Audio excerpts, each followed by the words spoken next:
প্রত্যেক জন্মে আমি যেন তার সঙ্গ পাই, সে যেন আমায় সঙ্গ ছাড়া এই সংসারে। ও দাদু, তবে আমি তোমার আপন নই, আমার মা তোমার আপন নয়, আমার পিতা তোমার আপন নয়।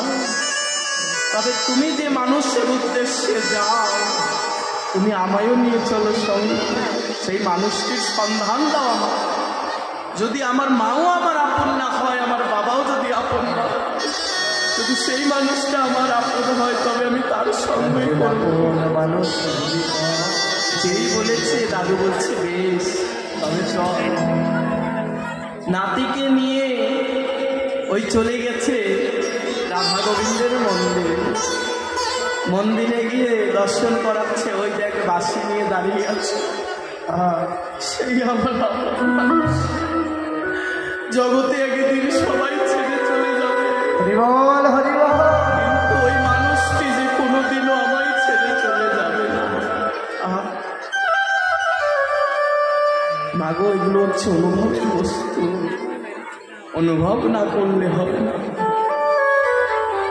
বলছে বেশ দাদু, তবে আমি প্রত্যেক দিন আমি আসবো তোমার এই আপন মানুষের কাছে। যেই বলেছে, এইভাবে প্রত্যেক দিন প্রভাতকালে এসে রাধা গোবিন্দের মন্দির দর্শন করে, রাধা গিরিধারীকে দর্শন করে, তারপরে সব কাজকর্ম করে। এইভাবে দিনে দিনে মাধব বড় হতে লাগলো। তো বড় হতে হতে সোনার কাজ শিখেছে, সোনা যাকে বলে কর্মকাজ। একটা দোকানে থাকতো, সে সোনার কাজ করত। এমন সময় তার দাদু গত হয়ে যায়।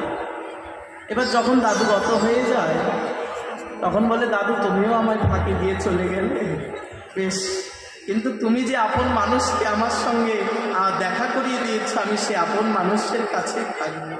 বেশ, এইবার কি হয়েছে, এইবার মাধব ছোটবেলা থেকেই দাদুর সঙ্গে ভক্ত সঙ্গে যেত, তো হরি কথা কৃষ্ণ কথা শুনত।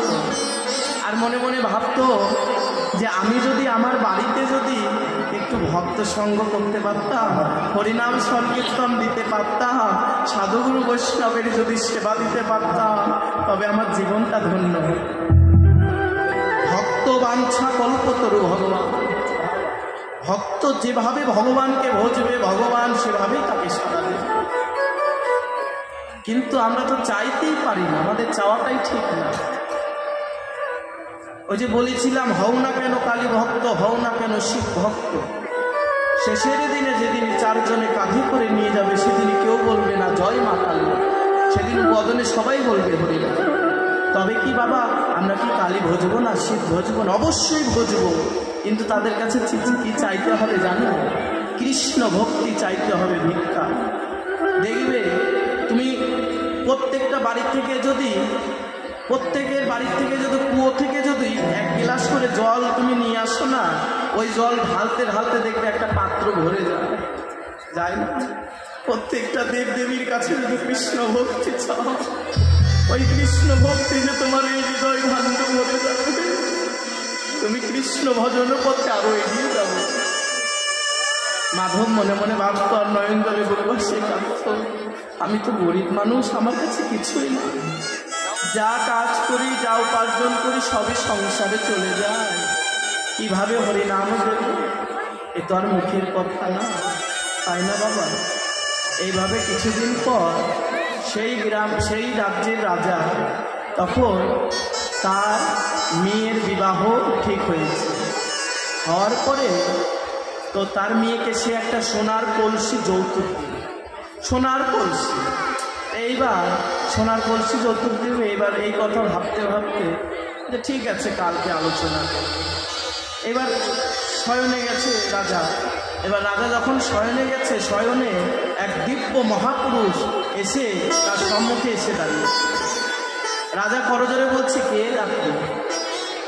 শোনো রাজা, তুমি যে সোনার কলসি বানাবে না, ওই বাজারে মাধব কর্মকার বলে একজন আছে,